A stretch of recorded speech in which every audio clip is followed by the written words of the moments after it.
Bonjour et bienvenue à tous dans cette vidéo dans laquelle donc nous allons évoquer la notion de suite numérique.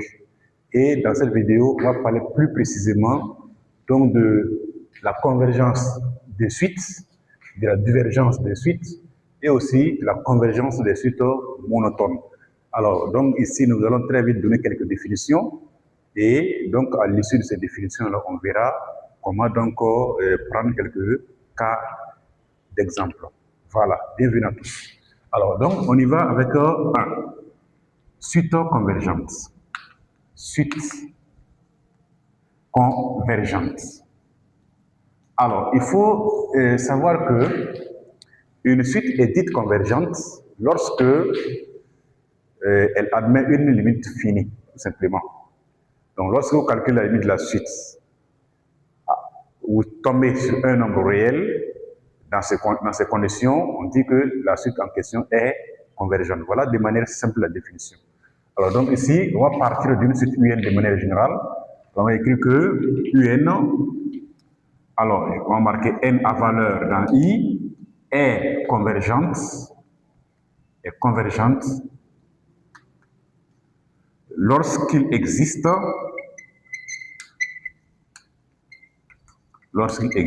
un nombre réel, on va l'appeler alpha, alors tel que limite de UN est égale à alpha. Voilà. Alors donc, bien sûr, c'est lorsque n tend ici vers plus infini, voilà ce qu'on obtient. Alors donc, lorsque vous calculez la limite de la suite, vous tombez sur le réel alpha, on dira donc que la suite est convergente.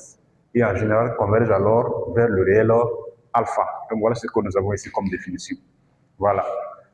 Et donc, au niveau du point 2, alors, une suite sera dite divergente lorsqu'elle n'est pas tout simplement convergente. Voilà. Alors, UN est divergente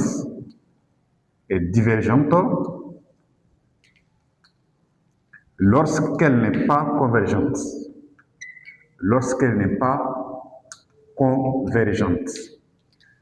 Voilà. Lorsqu'elle n'est pas convergente. Donc voilà ici la définition de ce que c'est une suite divergente. Alors maintenant, ça veut dire quoi concrètement? Que lorsque vous calculez la limite de la suite, vous tombez sur l'infini, donc ça peut être plus ou moins l'infini. Alors donc concrètement, ça peut dire quoi? Alors on a, dans ce cas, vous avez la limite de UN, alors ça fait alors plus ou moins ici infini. Donc c'est soit l'infini ou bien c'est soit plus infini ou bien c'est moins l'infini. Voilà ce qu'on obtient. Dans ce cas de figure-là, on dirait que la suite est divergente. Alors, mais il faut faire attention, parce qu'il peut arriver que la suite n'ait pas de limites. Alors, dans ces conditions, est-ce qu'on va dire qu'elle est convergente ou divergente? Donc, il faut savoir simplement que lorsque vous calculez la limite d'une suite numérique et que la limite n'existe pas, on dirait dans ce cas que la suite est divergente. Donc, on va mettre ça en remarque. En remarque ici. Alors, si la limite de UN n'existe pas, alors on dira que la suite UN est divergente. Voilà, c'est très important. Est divergente. Donc, voilà donc pour résumer, la suite elle est divergente lorsque sa limite est l'infini. Ou encore lorsqu'elle n'admet pas même pas de limite, tout simplement. Voilà. Alors donc, le point 3 ici, alors on veut parler de la convergence des suites monotones. On a dit dans une des vidéos déjà passées, ce que c'est une suite monotone. Une suite, on va rappeler qu'une suite est monotone lorsqu'elle est soit croissante ou bien soit décroissante. Alors donc, lorsque vous avez une suite qui est strictement croissante et majorée, dans ce cas, une telle suite est dite aussi suite convergente. Voilà. Alors donc, ici, c'est convergence des suites monotones. Convergence des suites monotones.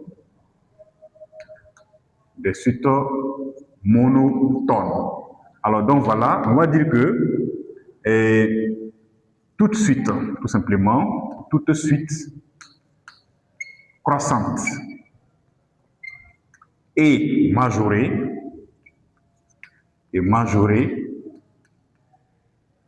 est convergente. Voilà. De même, toute suite